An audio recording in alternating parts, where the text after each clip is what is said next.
When we pick up on Resurrections, we find Thomas Anderson again working at a gaming company where he has developed a game called The Matrix.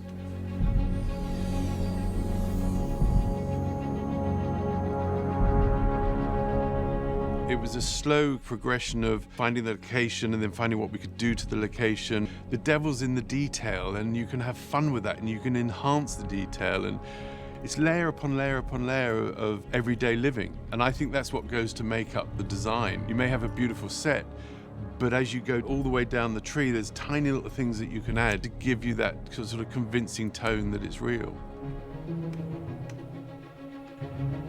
We've got a great set decorator, Barbara. Barbara found some very interesting bits and pieces that had sort of kind of a connection to Thomas Anderson or a connection to the Matrix in very subtle ways.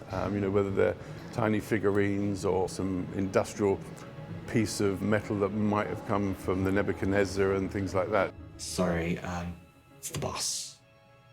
How does Thomas Anderson's office, what sort of ratio of his size of his office goes with the size of the boss's office? You can almost see that when Thomas walks into the boss's office. You kind of know he's just come from a smaller office in the corner somewhere. That's all part of trying to show his character. Billions of people just living out their lives, oblivious. There's this whole fully imagined world that sort of establishes the entire vocabulary, not just for its own narrative project, but well outside of it. You do not want to damage it or destroy it and undo it in any way, but also you don't want to be constricted by it. And so the question then began, where would Agent Smith, this force of evil, more than evil, different from evil, force of malignancy, where would you place that? Then he's in Deus Machina, and as the boss. Things have changed, the market's tough. I'm sure you can understand why our beloved parent company, Warner Brothers, has decided to make a sequel to the trilogy. Really? I love the tiny lines about Warner Brothers and the studio, the bosses. You can hear Lana's voice in that.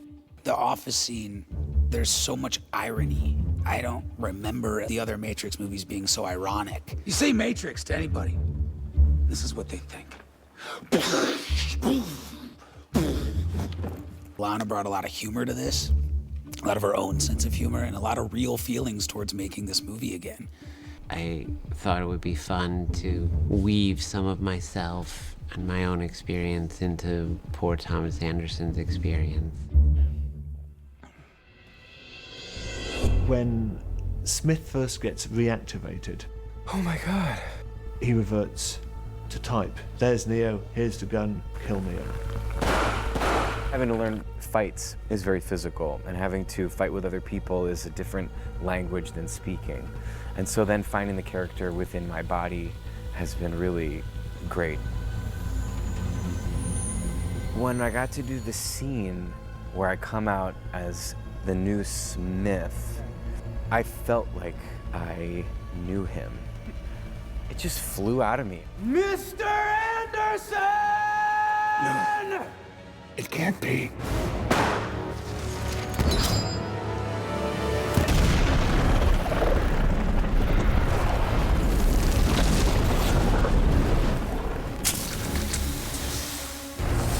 Office fight was dope, man. I get to come out, got the two guns blazing, the glasses, the form-fitted gold suit. Neo, follow me!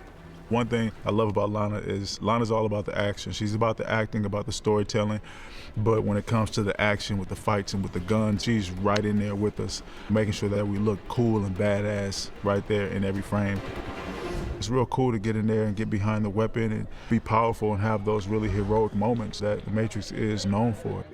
To be so physically alive in a way that I never have been before, shooting guns, it's the stuff dreams are made of. It's so fun.